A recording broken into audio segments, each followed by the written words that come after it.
Trick or treat. That's funny, you know? I thought that was tomorrow. Maybe you have the wrong house. You know exactly why we're here, Harrow.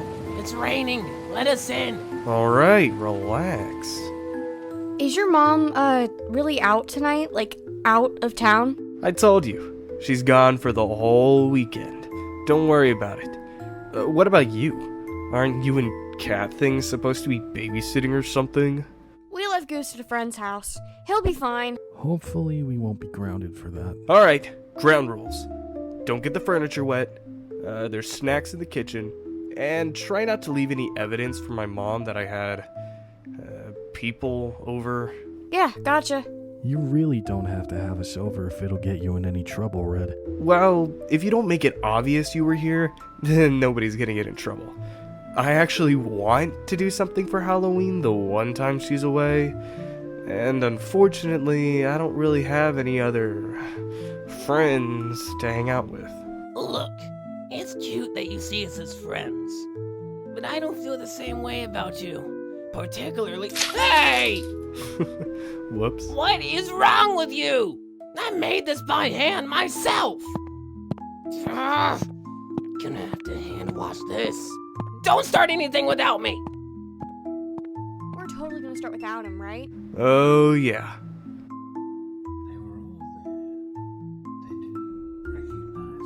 I'm back. So, what are we doing? We were supposed to be playing Truth or Dare, but Rory ended the game when they wouldn't do Bloody Mary, so now we're 2 rounds into Do or Die. I'm sorry. I did not skip out on my Beast Princess marathon just to sit around and play board games. Otherwise, I would have just called my grandparents. Yeah, I have to agree, this is pretty lame. Let's do, Truth or Dare. No! Ugh, come on. We're gonna have to come up with some sort of compromise. Wolf, any ideas? Oh, all in favor of playing the new Mutimex games, say? No way. We are not playing Mutimex. Every time we hang out, you two always go on and on and on about Mutimex. I'm not super opposed to it, compared to the alternative. Okay. Fine. We don't have to play Truth or Dare. Just anything but Mutimex, please, for ancient's sake. Okay. Wolf's suggestion is officially off the table. Seems too controversial. Okay, so what are we doing then? The lights just went out. Really? I didn't notice. Why didn't we have the lights off before? This is way spookier. Kind of like camping out in the woods. We could, like, tell stories or something. Oh, the scouts back in Echidna used to tell stories around the fire during pit stops while we were on our expeditions. I had no idea that was a topsider tradition too. Sounds like a good idea. Sorry, scary stories? I'm not— Yeah, let me go first. Anyone got a flashlight? Alright. Has anyone ever heard about the Nullhound? No! Well, you're about to. It lurks deep within the outskirts, waiting for an unsuspecting victim to cross its path. Legend has it that those who approach are whispered ancient knowledge so incomprehensible that your brain explodes. And if you don't die, you'll lose whatever you have left of sanity before you— Yawn. Next. That sounds nothing like the Nullhound story back in Echidna. Did you just make up all of that in the spot, Red? What? No! You think you can do any better? Not particularly. Hey, it's your turn. No. Once upon a time, there were 5 friends coming out in the dark and scary woods, telling scary stories. But then, they heard a twig snap in the distance. Luckily, it was just a woodland deer, and everything was fine, and they went home and lived happily ever after. The end! Anyway, you're up, Rory. I'll pass. I can't come up with a story on the spot. Let Orion go next. I bet he has something really good up his sleeves. I'm not sure. I mean, I do have a few true stories, but it's nothing like the Nullhound. Dude, come on. It'll be great. Yeah, I like true stories. We're dying of boredom here. Get on with it. All right. I'm not sure where to start this. I was really young when I first heard it from someone else, one of the scouts I was on an expedition with. It was a story passed around from person to person, so the details were a little different every time you heard it. The team had to fetch candle mites from the ruins, so it was a long trek out.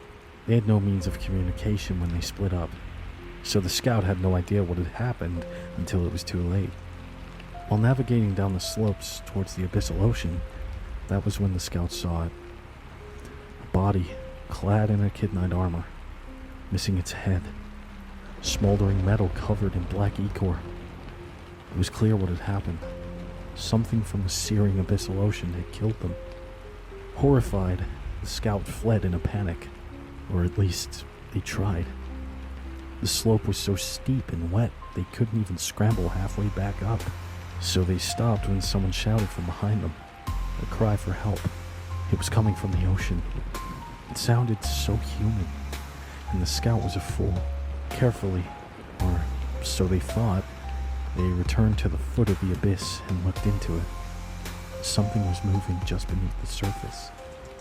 It was still calling their name, but it was too late, however, when they learned something was off. Out from the headless suit of armor behind them crawled a skinwalker. The scout was taken off guard as it attacked, and they stumbled into the abyssal seas and fell to their demise, the heat burning them down to nothing but bones. Floating on the surface of the ocean, some say it was a much better fate than what could have happened if the creature had stolen their skin. Yeah, that wasn't scary at all. Was it really that scary? I forget you topsiders are easily startled. My bad. We should probably figure out how to get the power back on. It's not even raining that hard. So, is someone gonna come with... Obviously not because I'm scared or anything. It's my house. But like, in case I get lost. For backup. Whatever. I'll go. I'm coming too, to watch your backs. For skinwalkers. Wait, don't leave us! Let's just follow them. Skinwalker? I hardly know her. Anna? Stop. Sorry. What was that? It's the house settling. That is what a house sounds like. You should know this, as someone who also lives in a house. You know, if scary stories startle you so badly, you shouldn't have been actively seeking them out. Okay, first off, I'm not scared. Second, I think it's a little different when the scary stories are about actual real things like skinwalkers. No, they're not. They're like ghosts and aliens in England and everything else like that. They're not real, so... Oh no, they're real. Much less common species from Echidna, but very much real. What? Dude, we shot zombies in the woods a few months ago. How are skinwalkers far-fetched to you? Okay, I get it. Just quit distracting me. I'm trying to find the stairs. Well, I guess we found the stairs. Still in one piece, Red? I'm not speaking to you. And that was... The sound of Lucy trying to get a midnight drink? No more distractions. We're wasting time here. Let's go. There's supposed to be a breaker in the back. Oh.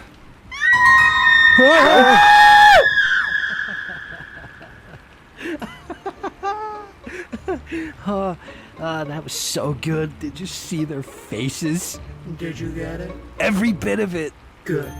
That was just another epic prank with Goose and Anonymous. See you all next year. Make sure to subscribe. Assuming they'll fall for it again next year. Actually, they're very dumb teenagers. They'll fall for it again next year. Forget what I said. I sure hope so. Or else we're gonna run out of video ideas.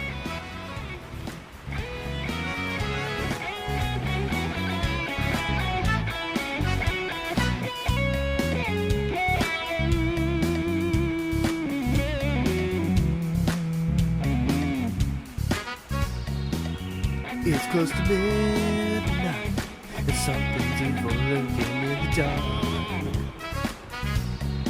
under the moonlight. You see something. You try to scream, but terror takes the sound before you make it.